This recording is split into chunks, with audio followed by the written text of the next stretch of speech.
E aí, meus lindos, minhas lindas, meu povo, minha pova, essa aula é para a garotada aí dos nonos anos, do Fundamental 2 da Rede Estadual de São Paulo.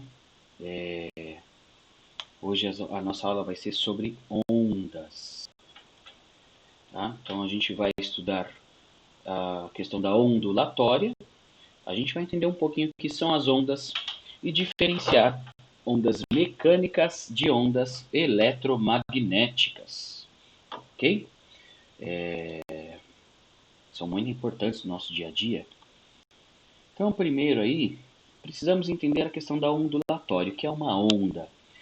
Gente, com certeza você já deve ter jogado uma pedra num laguinho, numa poça d'água, e percebeu, ou mesmo numa vasilha de água, a água está quietinha lá, você deixa cair alguma coisa dentro dessa vasilha e percebe que a partir da onde caiu aquilo, formam ondinhas, tá? Então a onda nada mais é do que uma perturbação, alguma coisa que alterou a situação de calma naquele ambiente. E essa alteração, ela não é somente na matéria, ou seja, na água, no ar e por aí vai. Também pode ser de energia, por exemplo, a lâmpada, tá? Então, a ondulatória é uma parte da física que vai estudar a natureza das ondas, vai estudar como elas se formam, como elas se propagam e por aí vai, tá? E as ondas vão ter características, nós não vamos falar de todas hoje, na próxima semana vai ter um novo vídeo falando melhor sobre como as ondas são, como a gente mede frequência, intensidade, a gente vai aprender a diferenciar na questão do som o que é volume, o que é intensidade, que são coisas diferentes, tá? Então, é importante saber que a onda é energia, é o transporte de energia e não transporte de matéria. Para vocês entenderem isso, imagina que vocês tenham ali uma poça, quem quiser fazer isso vai ser bem tranquilo, uma poça de água, você deixa alguma coisa ali boiando naquela poça, de preferência sem vento, para não atrapalhar a experiência. E aí você joga uma pedra pequenininha, vai formar ondinhas.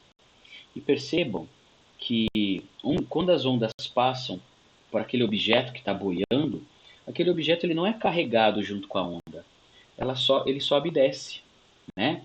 Quando a gente está na praia, por exemplo, é um exemplo um pouco difícil, eu vou explicar por quê, mas quando a gente está na praia, numa parte onde as ondas não quebram, quando vem uma onda, a gente sobe e desce, mas fica ali paradinho, né?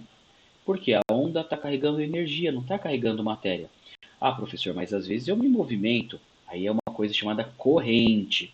A corrente de água leva matéria.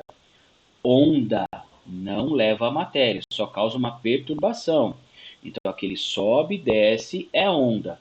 Se te levou, é corrente, tá? Então, muito importante a diferença entre onda, que só sobe e desce, é uma perturbação da energia, enquanto a corrente vai te empurrar, tá bom? Não à toa, corrente elétrica, que é o que passa no fio. A gente não fala onda elétrica, a gente fala onda, embora exista onda eletromagnética, né? Pois enfim, gente, então, de novo, onda leva energia, não leva matéria. Então, a partir daquele início, uma fonte de perturbação causa, então, o início de uma onda ou de um conjunto de ondas, tá? Agora falando das ondas mecânicas. Ondas mecânicas são aquelas que dependem de matéria, dependem daquilo que existe e ocupa lugar no espaço. Vamos lembrar um pouquinho do que é matéria. Os átomos, que nós já falamos, né? Os átomos que são a menor expressão da matéria, embora nós saibamos que o átomo pode ser dividido em pedacinhos menores, mas a união do próton, o nêutron e o elétron, já estudamos isso, forma um átomo, tá? O átomo forma a matéria. E as ondas mecânicas dependem dessa matéria, ok? Um exemplo, por exemplo, gente, tudo que ocupa lugar no espaço é matéria, tá? Então, quando você está ouvindo música, o dispositivo, que é o meu caso aqui, né? Estou usando mais por causa do microfone dele, mas não consigo ouvir, mas quando eu estou ouvindo música, o que acontece? Os alto-falantes, eles têm membranas, tá? Essas membranas, elas vibram. Não é só um alto-falante, tá? Vocês vão reparar que é um conjuntinho ali. Cada um desses conjuntinhos vibra numa frequência diferente. Essa questão da frequência a gente vai falar mais para frente, não é hoje.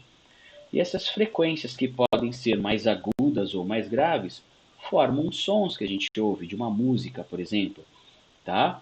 Então a perturbação que está sendo causada pelos alto-falantes geram aí uma transmissão de energia pelos átomos presentes no ar.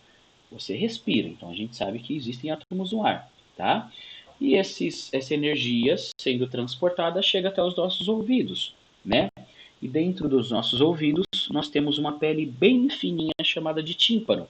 Ela recebe essa energia, vibra e graças ao conjunto que nós temos, não vou falar disso hoje para não complicar, nas nossas orelhas internas, nós conseguimos perceber os sons ao nosso redor. Só uma curiosidade, o ouvido humano ele tem uma limitação, tá? Sons que são muito graves, ou seja, que tem uma frequência, uma perturbação menor do que 20 vezes por segundo, os nossos ouvidos não percebem. Assim como as frequências acima de 20.000 ondas, 20.000 perturbações dentro de um segundo, nosso ouvido também não percebe, tá bom? Então, dando continuidade, gente, vamos pensar um pouquinho. Vou colocar um exemplo aí para vocês, vou deixar um tempinho para vocês pensarem. Vamos pensar que a gente pudesse, na nossa sala de aula, construir uma caixa de vidro ou de acrílico, algo que seja transparente. Então, dentro dessa caixa, tem um celular programado para despertar, lembrando, a tela dele vai acender quando despertar, né, a gente vai perceber que ele está despertando. Ele está programado para tocar e tocar bem alto. Okay? Nós testamos e colocamos ele dentro da caixa programado para tocar o alarme. Nós pegamos um compressor e retiramos todo o ar de dentro dessa caixa. Tira todo o ar, tá? Aí eu vou perguntar para vocês.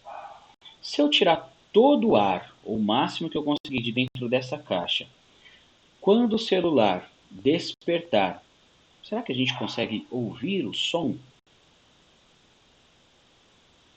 Vamos pensar bem. Dentro de uma caixa de vidro, uma caixa transparente, colocamos o celular programado para despertar, bem alto. A gente pega um aparelho, retira todo o ar de dentro da caixa. Quando chegar o horário programado, vai despertar o celular. Será que a gente ouve o som dele? Pensa um pouco. Pensa um pouquinho. Será que a gente ouve o som?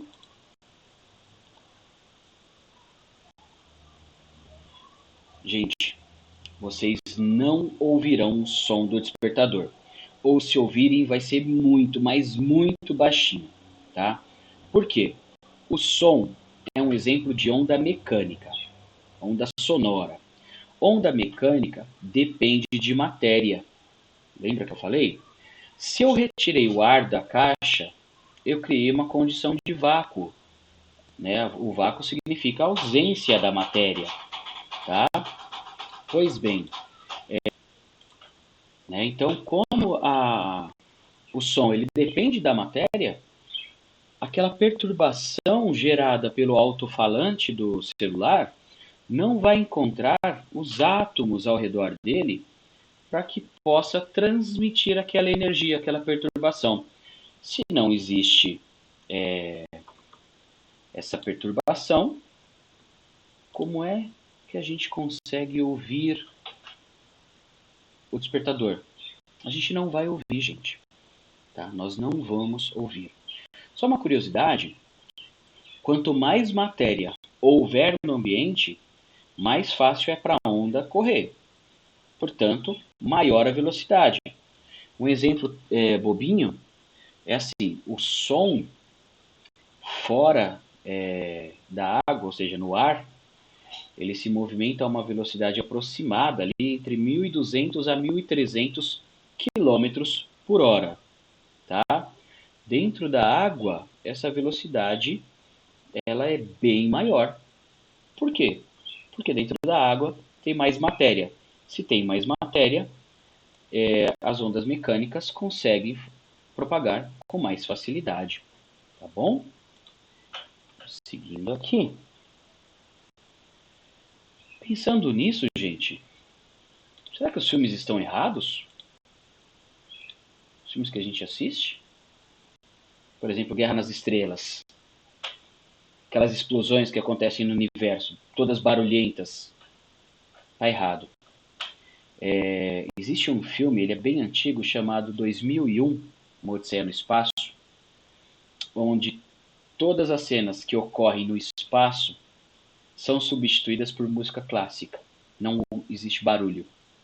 Por quê? Se não existe matéria no universo, não é possível haver som. E se existe uma guerra, uma explosão de uma nave no universo, essa explosão não poderia ter barulho, ok? Porque não tem matéria. Simples assim, gente. Então, sim, os filmes estão errados, mas ficava bem chato se não tivesse som nenhum, né? Agora, já que falamos das ondas mecânicas, vamos falar das ondas eletromagnéticas, que também são perturbações. Só que ao invés de serem perturbações da matéria, são perturbações de energia, de magnetismo. É um pouquinho mais complicado de entender. Mas é assim, gente. A luz que nós vemos, por exemplo, que é um exemplo de onda eletromagnética, ela é formada de substâncias absurdamente pequenas, chamadas de fótons, tá? Só que a luz é uma parte das ondas eletromagnéticas. Existem frequências. Lembra que eu falei para vocês que nós não ouvimos sons abaixo de 20 Hz, ou seja, 20 vezes por segundo, e nem acima de 20 mil Hz, ou seja, 20 mil ondas por segundo, certo? Então, as ondas eletromagnéticas, elas são essas ondas de energia, tá? Dessas micropartículas, digamos assim, que existem aí pelo universo, pelo nosso planeta e por aí vai, tá bom? Vocês lembram que eu falei que as ondas mecânicas não carregam energia, só carregam, perdão, não carregam matéria, só carregam energia, tá? A onda eletromagnética tem essa mesma característica, só que ela tem uma diferença. A onda eletromagnética, ela não depende da matéria. A onda eletromagnética, ela não depende da existência dos átomos, do átomo, quando eu digo ele completo, tá? Próton, próton, nêutron no núcleo e a eletrosfera com os elétrons. Não precisa. Graças a isso, por exemplo, a luz do Sol, o calor que o Sol gera, consegue chegar aqui na Terra. Já o Sol, o som que o Sol produz, e com certeza ele deve produzir sons, porque as estrelas são como bombas atômicas gigantes, o som não chega aqui. Por que, que não chega? Porque não existe matéria no espaço, no meio do caminho entre a Terra e o Sol, não existe matéria. Mas a luz, as ondas eletromagnéticas, que não dependem de matéria, conseguem chegar aqui. E lembra aquele exemplo da caixa de vidro com o celular lá dentro? Que a gente não ouviu ele tocar? Que a gente falou que as naves, quando explodem no universo, não deveriam fazer barulho nenhum. Só que quando o celular desperta, eu vejo a tela dele acender. Por quê? A luz é uma onda eletromagnética. E uma onda eletromagnética não depende da matéria. Mesmo retirando todo o ar de dentro da caixa, a luz do celular eu consigo ver. Ok? Porque não depende de matéria. Seguindo então, gente. Sumiu aí minha carinha, porque fica mais fácil de vocês verem o que está escrito. Então, a luz que o Sol gera, o calor que ele gera, por serem energia eletromagnética, né, chegam aqui na Terra. Gente, lembrem-se que o Sol é uma estrela e que o universo está cheio de estrelas. Aquelas que vocês veem à noite, por exemplo, seriam como outros sóis. Mas por que está tão fraquinho? Porque está muito longe. Então a energia gerada por essas estrelas, elas vão sendo dissipadas ao decorrer do universo, tá? Portanto, quando chega a luz aqui, chega bem fraquinha, tá bom? Outra curiosidade é que como a luz ela emite pulsos, as estrelas à noite parecem estar piscando. Ah, professor, e por que o Sol não parece estar piscando? Porque ele está muito perto, né? Não dá tempo dessa energia de se dissipar. Mas as estrelas que estão muito longe, aí essa energia se dissipa e aí aquelas ondas ficam mais fáceis de perceber, tá bom? Outra coisa, curiosidade, se você está olhando à noite e está vendo uma estrela bem forte que não está piscando, não é estrela, é um planeta, tá? Isso por quê? Os planetas estão bem mais próximos do que as outras estrelas, tá? E estão refletindo a luz do Sol. E aí, portanto, não ficam piscando, tá certo? Pois bem, dando continuidade, a luz, como eu disse, é um conjunto de ondas eletromagnéticas. Então existem ali frequências das mais baixinhas até as mais altas, e dentro de um espaço, tá? Então imagina que é assim, ó, tudo isso aqui é onda eletromagnética. E um pedacinho bem pequenininho aqui no meio é a luz. Mas por que só esse pedacinho? Porque dentro dos nossos olhos nós temos células que são capazes de perceber aquelas frequências de luz, né? As frequências que formam as cores do arco-íris, por exemplo. Já tudo que for abaixo de vermelho e infravermelho, eu não enxergo. Lembra lá dos 20 Hz, da luz do som que é bem fraquinho? Mesma coisa a luz. Essas células não percebem. Se for muito alto, ou seja, ultravioleta, que são ondas que repetem mais vezes por segundo, nossos olhos também não percebem, mas nossa pele sente. Não à toa, quando a gente vai para a praia e não usa o protetor solar direito, esses raios ultravioletas, eles causam aquelas queimaduras na pele, tá? E a exposição excessiva aos raios ultravioletas, pessoal, não esqueçam, são os maiores responsáveis pelo surgimento de câncer de pele, tá? Um câncer que mata muita gente. A utilização dessas ondas eletromagnéticas, infravermelho e ultravioleta, são muito importantes para a humanidade. Os raios infravermelhos, por exemplo, são usados nos micro-ondas para a gente esquentar o alimento, são usados na transmissão de informações para chegar a imagem em casa, para o nosso celular, para a gente ouvir nossa música. As torres de transmissão de energia elétrica também são ondas eletromagnéticas infravermelhas. O controle remoto da televisão, se você ver, parece uma lâmpada ali é um infravermelho, tá? Agora, a radiação ultravioleta, ela é mais perigosa. Embora ela seja muito importante para a humanidade, por exemplo, o raio-x é uma onda ultravioleta e é cancerígeno, não à toa quando o técnico de raio-x ele trabalha menos do que a maioria das pessoas, tá bom? Gente, é isso. Qualquer dúvida, não esqueçam que nós temos nossos grupos de WhatsApp, tá? Me procurem. Também não deixem de curtir a página que eu criei no Facebook, Professor Amauri. Vocês podem procurar também no facebook.com/cmsp Amauri, tá? Centro de Mídia São Paulo Amauri. E me procurem por lá também. Tem o Messenger que vocês podem me mandar mensagem, tá bom, gente? É isso aí. Na semana que vem a gente vai falar um pouquinho mais sobre as ondas, tá bom?